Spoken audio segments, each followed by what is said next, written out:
The needs within a human being have risen because of a certain sense of incompleteness. People are forming relationships to experience a certain sense of completeness within themselves. When you have a good relationship with someone dear to you, you feel complete. When you don't have that, you feel incomplete.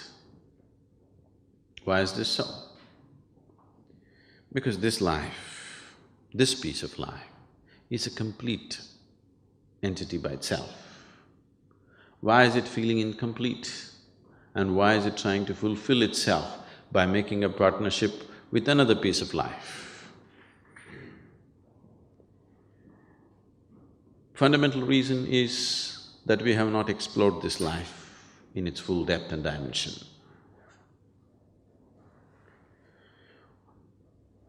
Though that is the basis, there is a complex process of relationships as such. There are expectations. And expectations, and expectations, and expectations. The expectations that most people are creating are such that there is no human being on the planet who could ever fulfill those expectations.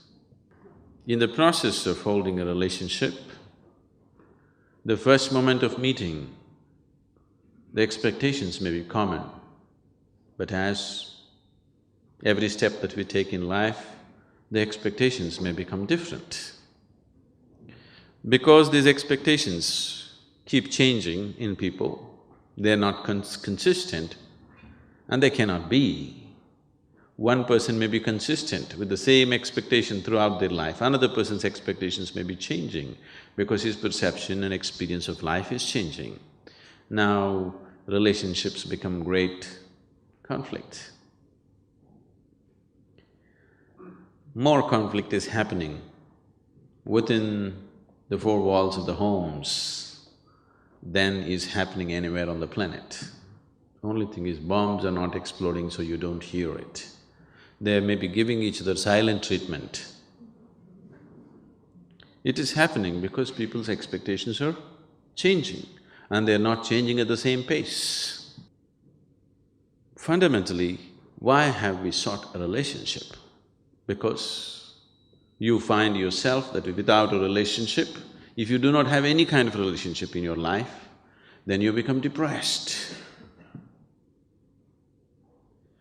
So, fundamentally you're seeking a relationship because you want to be happy, you want to be joyful. Or in other words, you're trying to use the other as a source of your happiness. If you're happy by your own nature, now relationships will become a means for you to express your happiness, not to seek happiness. If you're forming relationships to seek happiness and trying to squeeze happiness out of somebody, and that person is trying to squeeze happiness out of you, now this is going to be a painful relationship after some time. Initially it may be okay because something is being fulfilled. But if you have become a joy by yourself and you're forming relationships because you want to express your happiness, nobody's going to complain about you because you're in the process of expressing your joy, not seeking joy from the other person.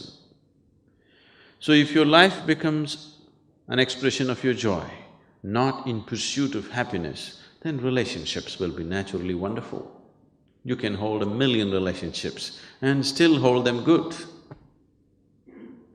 Now, this whole circus of trying to fulfill somebody else's expectations does not arise, because if you are an expression of joy, anyway they want to be with you.